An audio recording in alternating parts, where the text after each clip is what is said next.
नमस्कार जी। आज मैं अपने बचपन की एक सच्ची घटना जो हमारे साथ होती थी उसको आपके सामने प्रस्तुत कर रहा हूँ। क्या होता था गांव परिवेश में, इतना पढ़ाई लिखाई की तरफ पेरेंट्स भी ध्यान नहीं देते थे। बहुत बच्चे होते थे, 3-4 बच्चे होते थे और उनको स्कूली शिक्षा का इतना शौक नहीं था। तो अगर एक लड़का एक या परिवार में एक जो बच्चा होता था उसको शिक्षा के लिए स्कूल थोड़े से 4वीं-5वीं के लिए भेज लेते थे। चलो 4-5 जमात पढ़ा लेते हैं और फिर उन बाकी को है उसके बाद जो है वो अपने खेती बाड़ी, पशुपालन, भेड़ बकरी और दूसरे पशु, मतलब उनकी अलग अलग ड्यूटियाँ बांटी जाती थी। गरीबी भी थी, गरीबी अनाज था और पैसा नहीं था, और दूसरा जो है 5वीं तक स्कूल गांव में ही होते थे और कई गांव में तो स्कूल ही नहीं होते थे। जो हम बड़े गांव थे, बड़े गांव के हमारे जो है स्कूल 1952 में ही खुल गया था सबसे पहले हमारा स्कूल। तो शिक्षा मिलने लगी थी।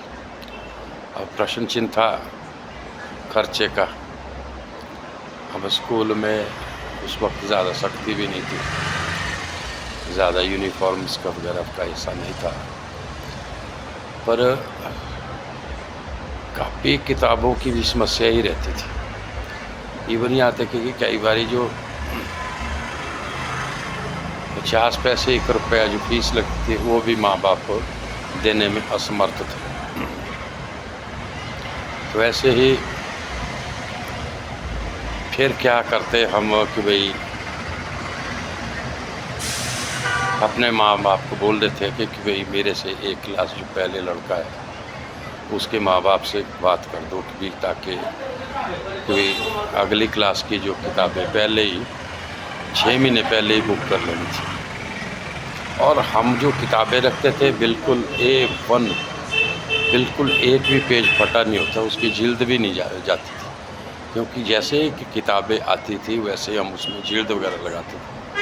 अपनी जान से भी प्यारी हम किताबों को रखते थे।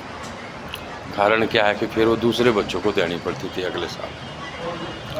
तो ऐसे ही हमारे मतलब मैक्सिमम जो मेरे से सीनियर थे और जो मेरे से जूनियर थे, हम एक दूसरे के प्रति एक भाई बहन की तरह ही रहते थे, क्योंकि हम किताबें जो है फिर एक दूसरे को देते थे।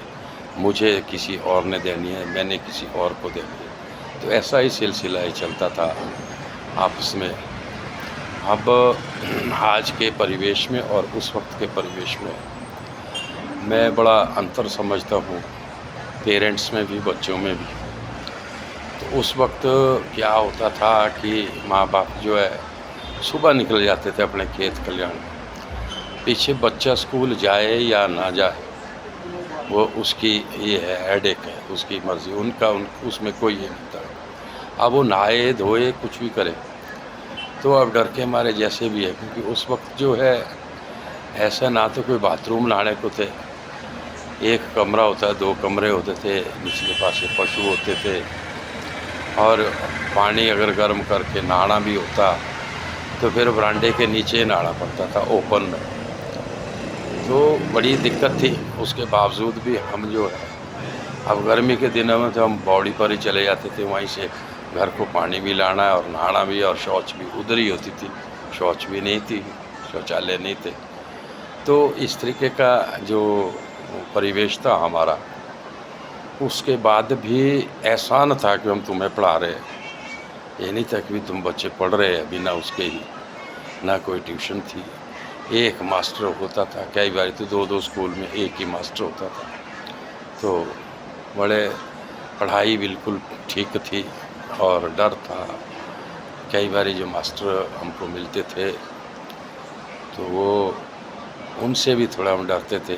दिन में अगर 4 बारी मास्टर मिले, 4 बारी ही उनको नमस्ते होती थी, इतना डर था।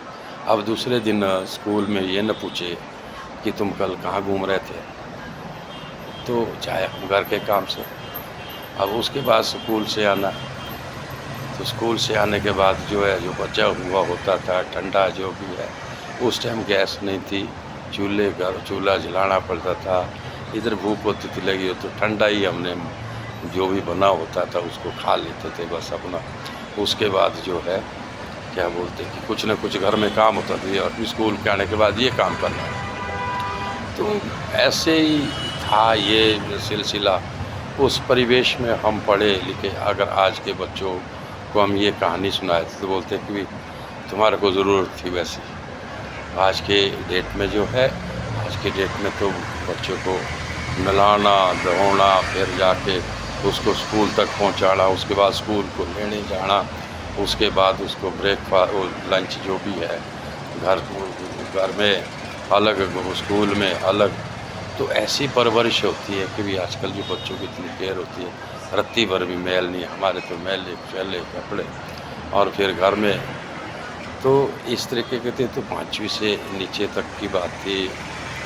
5वीं तक जो हमने बड़ी क्रिटिकल समस्या से जो है अपनी शिक्षा ग्रहण की कि और फिर पेरेंट्स को भी इतना फिक्र नहीं था कि हमारा बच्चा पढ़े चाहे ना पढ़े। ना पढ़ेगा तो काम बतेरा था, घर में काम करो, पशु चुराओ, तो इस तरीके का था। तो उस वक्त उस परिवेश में जो आगे पढ़ने वाला बच्चा है वही निकला आगे। बाकी जिनको ढील थी, जिन्होंने थोड़ा अपने भी ढील थी, वो आगे नहीं पढ़ सका। तो इसी तरीके से कि भी आज के और उस वक्त के पढ़ाई लिखाई में अंतर है।